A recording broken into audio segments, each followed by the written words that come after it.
थो लही सिज शिकवा बच्चे तो जो बेबू सां मिली को सज सजा तू वञे जो आखिरी अलविदा करियो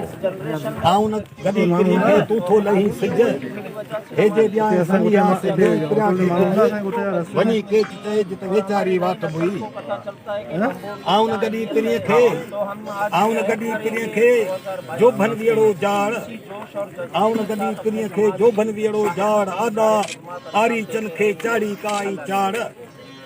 मुंह मुठीअ खां न थिए वॾपण मंझि विलाड़ उमिरि सभु अवाड़ वेही खे वाका करियां आऊं न गॾी किरीअ खे आऊं न गॾी किरीअ खे उमिरि तां वेही ॾुखीअ ॾींहं विञाया सतियूं सधेई पीरीअ में वेही अखियूं वारे ॾे खणे आऊं न गॾी किरीअ खे जोभन वियड़ो जाड़ आॾा आरी चन खे चाड़ी काई चाड़ मुंह मुठीअ खां न थिए वॾपण मंझि विलाड़ उमिरि सभु अवाड़ वेही थी वाका करियां आऊं न गॾी किरीअ खे आऊं न गॾी किरीअ खे मथां आयो मौत वाझाईंदे वर थिया हॾ न गॾियुमि होत जेकस थींदुसि फोत ऐं फना हिन ख़ुराक में आऊं न गॾी किरियो थी आयूं गुज़ारियूं जोराणे सी वेॾियूं न को काल न कील आयो मौत दलील मारींदो बुराक खां ऐं पर ख़ाली भिटाई वटि मायूसी बि न आहे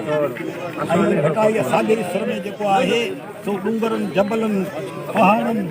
शींहनि बलान सां जेको आहे ससुरे खे धेड़ा करण जे लाइ थकियाई थरथेल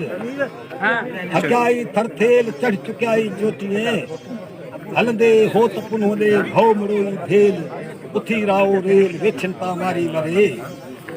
साईं छुला मंझि में छाक पुरा पूनम पुरकणा वाह वाह साईं हलां पर मूं में ताक़त न आहे रही अॻिते वधण जी पर जे वधां थी त पेरनि में पुरकड़ा लुसूं तरिया था पइजी वञनि पर वरी बि हिन बंभोर मां जेकियूं गॾ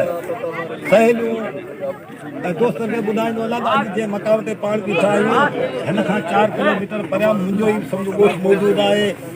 वरी हिन खां 4 किलोमीटर वॾे जी वारो बाग मशहूरु हो जंहिंजा मेवा असां हथनि सां पटिया खाधा जेको बाग मुंहिंजे ख़्याल में बंभोर वारी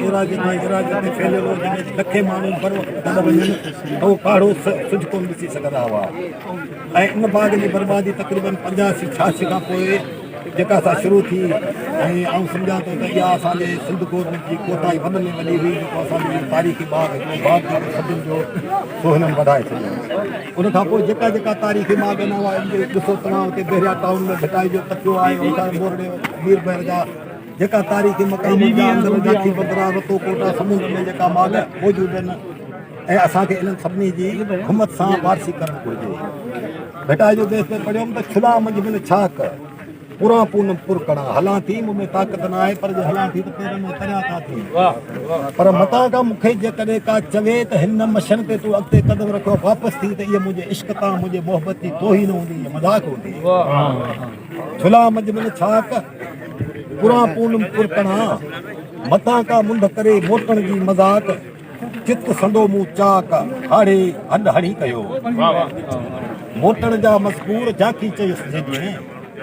मोटण जा मज़कूर जाकी चयुसि जॾहिं परी पहिरें पूर ॾेई पहुचाई पुनो खे मोटण जी मसलत मूंखे ॾियो न जेॾियूं जो बंभोर खां निकिरी आया त इहा सलाह मूंखे क़बूल मोटण जी मसलत मूंखे ॾियो न जेॾियूं निहारी ॾिस निकिरी आरियाणी अलबत कंदसि ओट अजीब जी लकनि ॾे नथ सरतियूं सड़ी कत आंखूं आगन से करियां डूंगर ॾुख सदाए किरीअ गॾिजां त चवां किरी मिले त तो मूंसां रस्ते में छा कयो डूंगर ॾुख सदाए किरीअ गॾिजां त चवां भिनीअ थिए भवारूं ॿिया विंगा बरसंदाए चङी कान कया केरु विञाए किरीअ जो डूंगर तूं ॾाढो तूं ॾाढा ॾाढा डूंगर तूं ॾाढो तूं ॾाढा ॾाढा करी मूं तन अंदरि कीअं वहे जे वड़ वधे वाढो करम जो काढो पथर खे बंदि करे डूंगर ॾुखो यूं त तो में ओरण आयूं डूंगर ॾुखो यूं तो में ओरण आयूं जे अचनि खोड़ायूं ॾिजनि दिलासा तिन खे डूंगर ॾुखो जे गल न सुका घोड़ा सोजे पहण कब जा से भिजी थिया भोरा डूंगर जा घोड़ा करियो पंहिंजा लोगा बंदि मुंदर करियो ॾिहाड़ी पाण मथां हिते अची लाइन में ॿियो तो में रिहानी सदा बारूदन जी थींदो लतीफ़ जी वायूं हलनि पियूं गफूर शाह लतीफ़ जा बेत ॿुधाए पियो हिते लाउड हलाइण जी मना